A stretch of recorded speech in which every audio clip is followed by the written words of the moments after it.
recognized health and diet expert. And today I'm going to show you one of my favorite dishes of all time. It's Greek roasted potatoes. So simple. All you're really going to have to do is prep about 5 minutes and baking time at about 30 minutes. So I've began with mincing some garlic clove. Now you can add as much or as little as you like. I love adding about 4 to 5 cloves per, say, 8 potatoes. Now what I do with this dish, traditionally, the potato used is a russet potato. This is a golden potato that, in my opinion, holds the texture better. The larger the potato, the more, I guess, starch content you're going to have because they're obviously longer, and they're not going to retain the fiber as well in the skin. So I've chopped the garlic. Now I'm going to quarter the potatoes.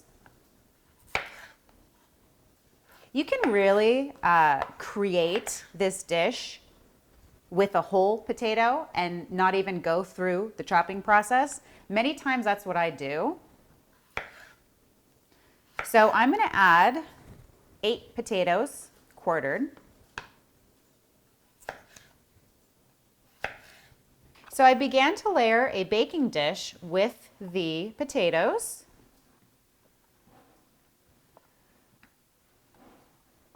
You can put, actually create a couple layers if you like. Just make sure that the bottom is filled with the largest cut potatoes.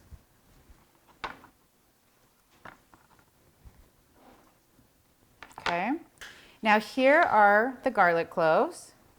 You can also do a crushed garlic if you like. That makes the dish a little overbearing in my opinion. Now the secret to Greek potatoes is the lemon juice.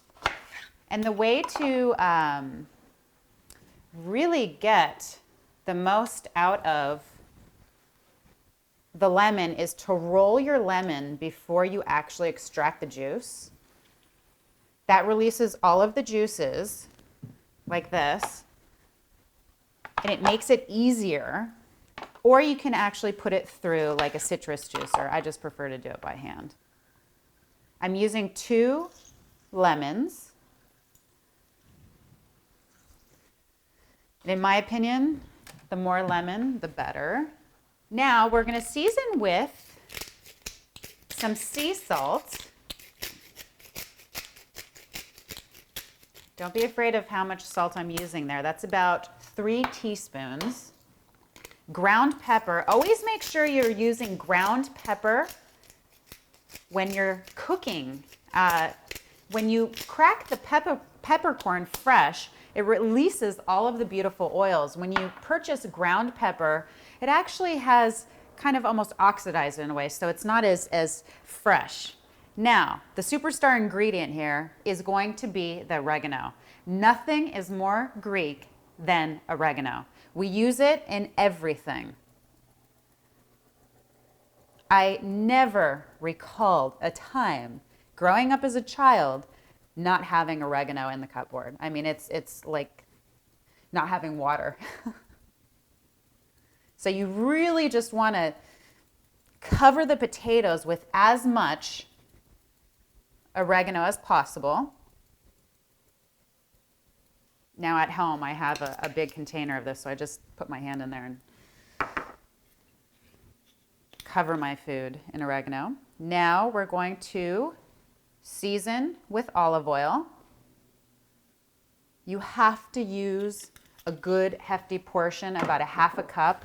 Don't forget, we have about 8 to 10 potatoes here. So here is the spiced, Greek spiced potatoes.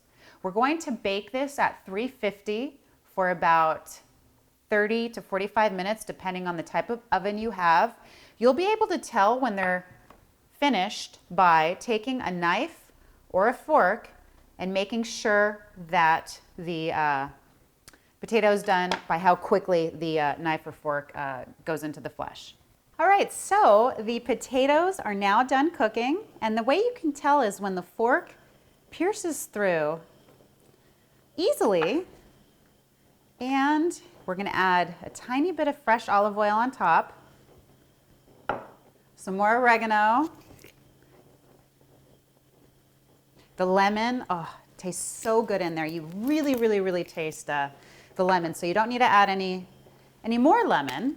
And then if you like, you can add a little bit of pepper.